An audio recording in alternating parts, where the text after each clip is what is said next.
Hammaga assalomu alaykum. Bizlar hozir Meksika chegarasiga yaqin kelganmiz. Amerikaga o'tyapmiz. Lekin o'rmondan suv orqali mana shunaqa lodkada 3 kishi 2 kishilik o'tadi. Hozir xudo xolasa qancha qoldi Ziyor yo'lga? Do'xat 3 soatga yetib boramiz. 3 soatda chegaraga yetib boramiz. Keyin u yerdan chegaradan oshib o'tish kerak. Mana bunaqa o'rmonlar, odam yo'q umuman. Kelmanglar, tavsiya bermaymiz. Oyoq uji og'rib ketdi. 4 soatdan beri haydayapmiz hozir. Almashib bir kishi almashib. Xudo xolasa Amerikada borganimizda video qo'yamiz. Duoda bo'lib tursalaring. Yetib borsak. Bu yerda ovqat ish narsamiz qolmadi uje.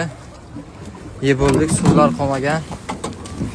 Shunaqa o'rmon bu yerdan